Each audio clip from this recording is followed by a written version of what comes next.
Hello everyone, this is Jasbir here. और आज हम बात करने वाले हैं कि जिम के अंदर कौन सा तरीका सबसे ज़्यादा इफेक्टिव है एक्सरसाइज लगाने का। थोड़ी बहुत हम न्यूट्रिशन के बारे में भी बात करेंगे, लेकिन ज़्यादा बात हम करेंगे एक्सरसाइज के बारे में। बिकॉज यहाँ पर ही ज़्यादातर लोग जो हैं वो गलतियाँ करते हैं। न्यूट्रिशन में क्या होता है कि चलो थोड़ा बहुत वो गूगल पे देख लेते हैं कि कितना उनको प्रोटीन चाहिए, कितने कार्ब्स चाहिए, कितना फैट चाहिए, या कितनी कैलोरीज उनको मेंटेन करनी है, तो कुछ ना कुछ वो कर सकते हैं वहाँ पे। लेकिन जिम के अंदर एक्सरसाइज में बहुत ज़्यादा गलतियाँ मैं नोटिस करता हूँ लोग करते हैं। और ये सिर्फ एक दो जिम की बात नहीं है, बहुत अच्छे बड़े जिम्स के अंदर भी लोग गलतियाँ करते हैं।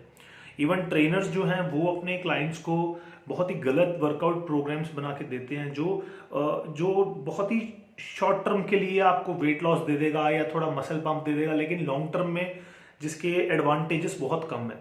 तो इसी चीज़ के ऊपर आज हम बात करने वाले हैं। और अगर आप ये वीडियो पहली बार देख रहे हो तो मेरे चैनल को सब्सक्राइब ज़रूर कीजिए, और अगर आपको ये वीडियो अच्छी लगे इसे लाइक कर देना और अपने दोस्तों के साथ शेयर ज़रूर कर देना। तो बिना वक्त खराब किए हम शुरू करते हैं कि असल में प्रॉब्लम कहाँ पे आ रही है। देखिए, ज़्यादातर लोग जो जिम जाते हैं उनको रिजल्ट जल्दी चाहिए। हर इंसान सोचता है कि मैं 2 या 3 महीने में बिल्कुल ट्रांसफॉर्मेशन लेके आऊँ। ये चीज़ें वो क्यों सोचते हैं, वो इसके पीछे रीज़न क्या है? इसके पीछे सबसे बड़ा रीज़न है सोशल मीडिया।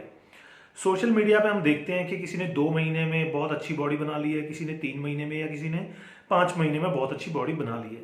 तो वो क्या फोटोज दिखा देते हैं अपनी और थोड़ी मोटिवेशन डाल देते हैं वहाँ पे इंस्टाग्राम या फेसबुक के ऊपर, लेकिन वो आपको पूरी बात नहीं बताते हैं कि उसके पीछे उन्होंने क्या क्या किया था, कितनी प्रकार की मेडिसिन वो यूज़ करते हैं, कितने प्रकार के सप्लीमेंट्स वो यूज़ करते हैं, और वो क्या क्या चीज़ें करते हैं, कितना ज़्यादा वो एक्सरसाइज में इन्वॉल्व हो जाते हैं, और कितनी और चीज़ों में इन्वॉल्व होते हैं, तब जाके वो 2-3 महीने में ऐसी बॉडी बना पाते हैं।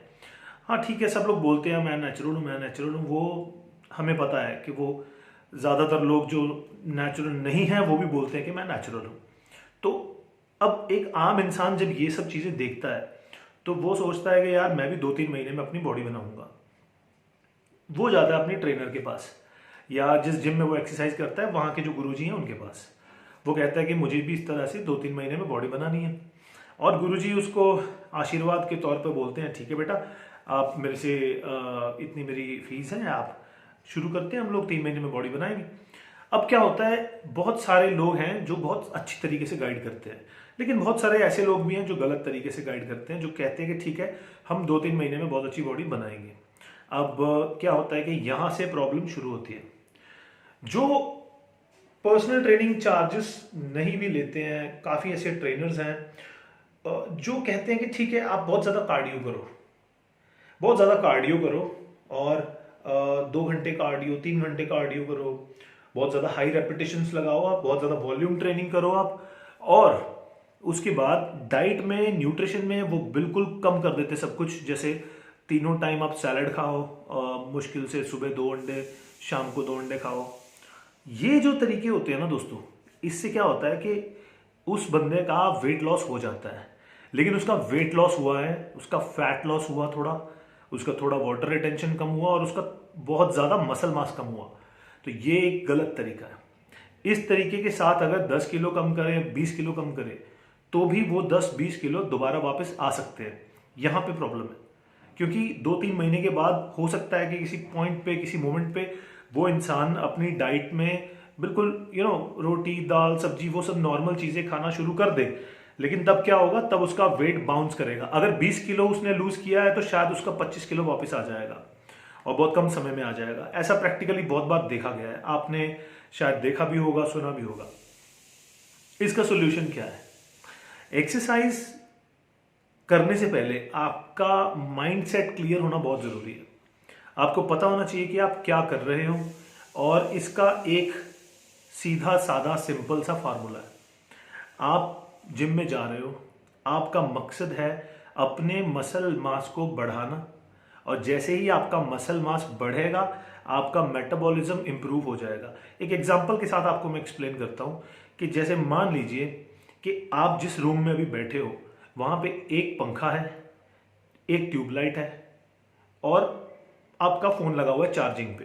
तो वहां पे 3 स्विच है जो काम कर रहे हैं, जहां से इलेक्ट्रिसिटी पास हो रही है। तो अगर देखा जाए तो इलेक्ट्रिसिटी का जो एक्सपेंडिचर है, जो बिजली खर्च हो रही है, वो बहुत कम है, वो बहुत कम मात्रा में खर्च हो रही है। ये है एक स्लो मेटाबॉलिज्म। लेकिन इमेजिन कीजिए कि इसी कमरे के अंदर अगर एक एसी भी लगा हो, दो बड़ी बड़ी ट्यूब्स लगी हों और साथ में कोई और एक इलेक्ट्रॉनिक अप्लायंस लगा हो, तो वहां पे बिजली की कंजप्शन ज्यादा होगी, ज्यादा यूनिट्स जो हैं, ज्यादा बिजली जो है वो खपत होती रहेगी। बिल्कुल इसी तरह से जब आपके शरीर में कम मसल मास होता है तो आपके शरीर की कैलोरीज की रिक्वायरमेंट बहुत कम होती है। आपका शरीर बहुत थोड़ी सी कैलोरीज के ऊपर सरवाइव कर लेता है और उसके ऊपर जो खाते हो वो फैट में कन्वर्ट हो जाता है। लेकिन जब आपका मसल मास इंप्रूव होता है, आपका मेटाबॉलिज्म इंप्रूव होता है। अब ज्यादा मसल मास का मतलब है कि ज्यादा मसल्स को ज्यादा कैलोरीज की जरूरत है, उनको प्रोटीन भी चाहिए, कार्ब्स भी चाहिए, सब कुछ चाहिए। तो ज्यादा मसल मास, ग्रेटर मेटाबॉलिज्म। और तब अगर आप ज्यादा कैलोरीज भी खाते हो तो भी आपके ऊपर फैट नहीं आता है या कम आता है, लेकिन आप काफी ज्यादा कैलोरीज फिर भी मैनेज कर पाते हो।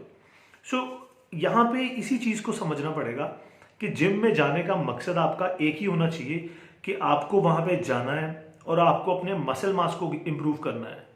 आपको वहां पे कैलोरीज बर्न नहीं करनी है। अब मान लीजिए आप ट्रेडमिल पे जाके 30 मिनट्स आपने ट्रेडमिल किया तो आप वहां पे नोट करते हो कि मैंने इतनी कैलोरीज बर्न की हैं।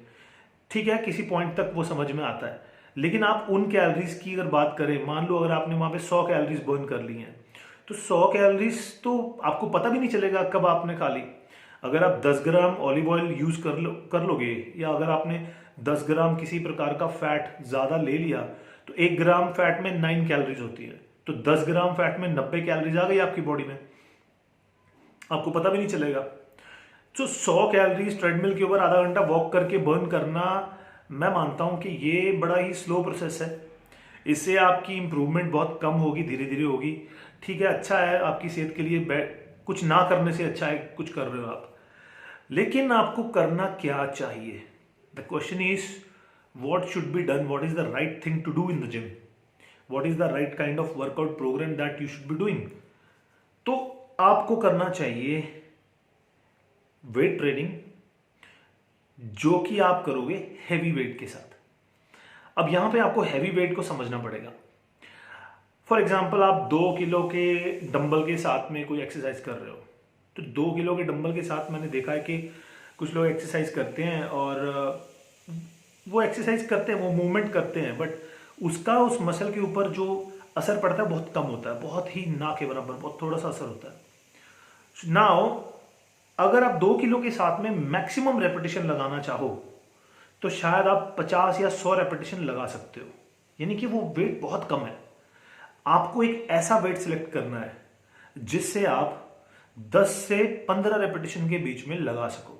तो आप कैसे सिलेक्ट करोगे? लेट्स से कि आप लगा रहे हो फ्लैट बेंच के ऊपर लेट के डंबल प्रेस चेस्ट के लिए। तो आप क्या करोगे पहले सेट में, बिकॉज आपको नहीं पता कि आपको कौन सा वेट आपको सिलेक्ट करना है, तो पहले आप कोई भी एक वेट उठाइए और उसके साथ में मैक्सिमम नंबर ऑफ रेप्स लगाइए। लेट्स से आपने मैक्सिमम लगाए 5 किलो के साथ 25-30 रेपिटेशन। लेकिन अब आपको क्लियर हो गया कि 5 किलो के साथ मैंने 25-30 रेपिटेशन लगाया, इसका मतलब 10 किलो के साथ शायद मैं 10 और 15 के बीच में रेपिटेशन लगा पाऊंगा। यानी कि 15 से आप ज्यादा नहीं लगा पाओगे, लेकिन 10 से कम नहीं लगाओगे, 10 से ज्यादा लगा पाओगे, पर 15 से ज्यादा नहीं जा पाओगे। वो इतना हैवी होना चाहिए वेट आपका। तो आप उठाते हो अगले सेट में 10 किलो, और 10 किलो के साथ आप लगाते हो, आप कोशिश करते हो कि आपसे कितने रेपिटेशन लगते हैं। Now you and up somewhere between 12 और 13 रेप्स। 12-13 रेप के बीच में जाके आपसे और रेपिटेशन लगते नहीं है, यानी कि वो वेट आपके लिए बिल्कुल सही है। तीसरे सेट के लिए आप थोड़ा सा ब्रेक ज्यादा ले लीजिए, 2 मिनट तक का ब्रेक लीजिए आप, और 2 मिनट के बाद आप कोशिश कीजिए 12.5 किलो उठा के उससे आप कोशिश कीजिए लगाने की। तो हो सकता है आप 6 या 7 रेप लगा पाए, जो कि बहुत अच्छी बात है। लेकिन मैं चाहूंगा कि फिलहाल कम से कम 1 महीने के लिए आप अपने आप को 10 से 15 रेपिटेशन रेप रेंज में रखिए, और दूसरे महीने में आप अपने आप को 6 से लेकर 10 रेपिटेशन की रेप रेंज में रखिए। यानी कि फर्स्ट मंथ में जो वेट आप उठाओगे वो थोड़ा बहुत हल्का होगा फिर भी, ताकि आप 10 से 15 रेप्स लगा सको। लेकिन जो दूसरे महीने में आप वेट उठाओगे वो इतना हैवी होना चाहिए कि उससे आप 6 और 10 रेपिटेशन के बीच में ही लगा पाओ। वो 6 भी हो सकते हैं, वो 7, 8, 9 या 10 भी हो सकते हैं। अगर वो 10 से ऊपर चला गया तो वो वेट हल्का है, अगर वो 6 से नीचे रह गया तो वो हैवी है, ज्यादा हैवी है, तो उसका बेनिफिट आपको नहीं मिलेगा। सो यहां पे होगा क्या, देखिए जैसे जैसे आप अपने एक्सरसाइज करने वाले वेट को बढ़ाते हो, आज आप 10 किलो से लगा रहे हो, कल आप 12.5 किलो से लगाओगे, परसों 15 किलो से लगाओगे, जैसे जैसे आप अपना ये वेट बढ़ाओगे वैसे वैसे आपके मसल्स को और मजबूत होने की जरूरत महसूस होगी। तो आपके मसल्स, आपका ब्रेन, आपका पूरा स्ट्रक्चर, आपका पूरा नर्वस सिस्टम इस बात पे काम करेगा कि आपके उन मसल्स को पहले से ज्यादा स्ट्रांग बनाया जा सके, ताकि अगली बार जब आप इतना हैवी उठाओ तो वो मसल उसे उठा सके।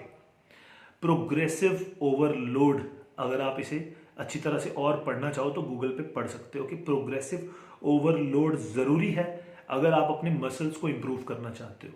अब कुछ लोग सोचेंगे कि ठीक है, अगर मैं इतना हैवी लगाऊंगा तो मेरे तो मसल बहुत बड़े बड़े हो जाएंगे। तो दोस्त ऐसा बिल्कुल नहीं है। आप कितना ही हैवी लगा लो, मसल्स की जो नेचुरल ग्रोथ होती है वो एक लिमिट तक होती है, और बहुत ज़्यादा बड़े या विशाल आप नहीं होने वाले हो, तो ये दिमाग में से निकाल दीजिए। होगा क्या इस चीज़ को करने के बाद, होगा क्या? देखिए, इस चीज़ को करने के बाद एक तो आपका मसल मास जैसे जैसे डेवलप होगा, आपका मेटाबॉलिज्म इंप्रूव होगा, आप बहुत ज़्यादा कैलोरीज जो हैं उसे मैनेज कर पाओ, आपकी बॉडी ज़्यादा कैलोरीज मैनेज कर पाएगी। लेट मी एक्सप्लेन यू कि अगर आप मान लीजिए कि आपका मसल मास बहुत थोड़ा सा है तो आपको बहुत थोड़ा सा प्रोटीन चाहिए। अगर आप उससे ज़्यादा प्रोटीन खाओगे तो that is going to turn into fat, या फिर वो वेस्ट हो जाएगा। लेकिन अगर आपका मसल मास ज़्यादा है तो आप ज़्यादा प्रोटीन खा सकते हो। ओके ना, वो प्रोटीन आपको हेल्प करेगा, इंप्रूव करेगा, आपका स्केलेटल स्ट्रक्चर इंप्रूव होगा, आपका पोस्चर इंप्रूव होगा, आपकी स्ट्रेंथ, आपका स्टैमिना, आपकी एंड्योरेंस इंप्रूव होगी, आपकी ओवरऑल बॉडी का ब्लड सर्कुलेशन इंप्रूव होगा। There are hundreds and thousands of other benefits. लेकिन जो सबसे बड़ी बात है कि आपका स्ट्रक्चर अच्छा हो जाएगा, आपकी फैट आपकी बॉडी पे नहीं रहेगी, कम होती रहेगी लगातार, और आप जैसे जैसे लगातार स्ट्रॉन्गर होते चले जाओगे वैसे वैसे फैट आपकी कम होती चली जाएगी। अगर आपको फैट लॉस करना है तो मैंने शुरू में बताया था कि मैं आपको थोड़ा न्यूट्रिशन के बारे में भी बात करूंगा। फैट लॉस का सीधा सा मतलब ये है कि you got to go into calorie deficit diet. आपको कैलोरी डेफिसिट डाइट में जाना पड़ेगा। जितनी आपकी बॉडी की रिक्वायरमेंट है, लेट्स से 2000 कैलोरीज की आपकी बॉडी की रिक्वायरमेंट है, तो 200-300 कैलोरीज आप नीचे खाओ, और हमेशा जिम के अंदर एक्सरसाइज जो है हैवी वेट से ही लगाओ। हैवी वेट से लगाना ही सही तरीका है। इसके अलावा अगर आप बहुत रेपिटेशन लगा रहे हो या बहुत कार्डियो कर रहे हो या बहुत एब्स कर रहे हो, वो सब चीज़ें उतनी ज़्यादा बेनिफिशियल नहीं है। मैं ये नहीं कहूँगा कि वो बेकार है, अच्छी बात है, आप लगाइए एब्स, आप लगाइए cardio, but yes, the first thing that you should always always always always do is lift heavy. अब यहाँ पे हैवी की बात करता हूँ कि हैवी लिफ्ट करने के लिए भी आपको थोड़ी और समझदारी की ज़रूरत है। मैंने आपको बता दिया कि किस तरह से आप अपना हैवी वेट सिलेक्ट कर सकते हो। एक दूसरी चीज़ मैं आपको बताना चाहता हूँ कि जब आप उस वेट से एक्सरसाइज लगा रहे हो तो आपकी फॉर्म, आपकी टेक्निक, आपका पोस्चर बहुत अच्छा होना ज़रूरी है। अगर आप गलत तरीके से उस हैवी वेट के साथ एक्सरसाइज लगा रहे हो तो वहाँ पे इंजरी का खतरा हमेशा बना रहेगा।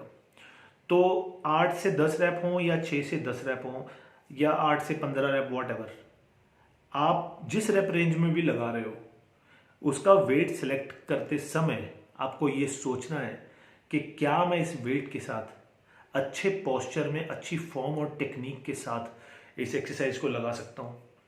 अगर आपका जवाब आता है हाँ, तभी आप उस वेट को उठाओगे, अदरवाइज आप उससे थोड़ा सा कम वेट ले लेना। और कभी भी वेट को बढ़ाते समय जल्दबाजी नहीं करनी है आपने। कभी ये नहीं सोचना है कि मैंने पिछले हफ्ते 40 किलो की बेंच प्रेस लगाई है तो मैं इस हफ्ते जो है 60 किलो की बेंच प्रेस लगाऊंगा। नहीं, इवन 50 की भी नहीं। पिछले हफ्ते अगर आपने 40 किलो की बेंच प्रेस लगाई थी तो इस हफ्ते आपका टारगेट 42 या 45 किलो होना चाहिए, इससे ज़्यादा नहीं होना चाहिए। अगर आप एक महीने में 2 से 5 किलो भी इम्प्रूव कर रहे हो तो जस्ट इमेजिन एक साल में कितना कर पाओगे। तो खैर वो कैलकुलेशन अलग बात है, लेकिन यस, इस तरह से सोचना बेहतर है। एक महीने में 2 से 3 किलो अगर आप इम्प्रूव करते हो, I think this is this is really good, this is great. And you don't have to go very very very heavy जहाँ पे आपसे 2 या 3 रेपिटेशन लगते हैं, बिकॉज वो इतना वेट है, 2-3 रेपिटेशन वाला जो वेट है वो आपके जॉइंट्स के लिए सही नहीं होगा। वो एक एक्सपीरियंस्ड बॉडी बिल्डर के लिए या एक्सपीरियंस्ड पावर लिफ्टर के लिए अच्छा हो सकता है, लेकिन एक आम बंदे के लिए जिनके लिए मैं ये वीडियो बना रहा हूँ उनके लिए वो वेट इतना ज़्यादा अच्छा नहीं होगा। तो एक एक्सपीरियंस्ड इंसान को ही 4 रेपिटेशन से नीचे लगाने चाहिए, अदरवाइज जो भी एक कम एक्सपीरियंस वाला जिम जाने वाला बंदा है उसको जो अपनी रेप रेंज है वो at least for 1 and 2 months at least अपने आप को 10 से 15 रेप्स के बीच में रखना चाहिए। थोड़ी स्टेबिलिटी बिल्टअप हो जाए, थोड़ी स्ट्रेंथ बिल्टअप हो जाए, तो उसके बाद में आप 8 से 10 या 8 से 12 या 6 से 10 repetition depending upon your body improvement and other things, तो आप वो कर सकते हो। इसमें बहुत कुछ और है जो अगर मैं इस वीडियो में बताऊंगा तो ये बहुत लंबी वीडियो बन जाएगी, जो मैं बिल्कुल नहीं करना चाहता हूँ। हो सकता है कि इतनी लंबी लंबी वीडियोस लोग इसीलिए नहीं देखते बिकॉज उनको लगता है कि यार बड़ा टाइम लग जाएगा। तो मैं चाहता हूँ कि मेरी वीडियो ज़्यादा लोग देखें और ज़्यादा लोगों तक अगर ये वीडियो पहुँचेगी तो मुझे ज़्यादा क्वेश्चंस मिलेंगे, तो मैं कुछ सोच सकूँगा कि एक्चुअली में लोगों को क्या सुनना है या क्या सुनना चाहते हैं लोग, और मैं उसी हिसाब से फिर अपनी अदर वीडियोस जो आने वाली वीडियोस है मैं उसी हिसाब से बनाऊँगा। तो फिलहाल आज के लिए इतना काफ़ी है, काफ़ी लंबी वीडियो ऑलरेडी बन चुकी है। तो मिलता हूँ मैं अगली वीडियो में, तब तक के लिए थैंक यू सो मच।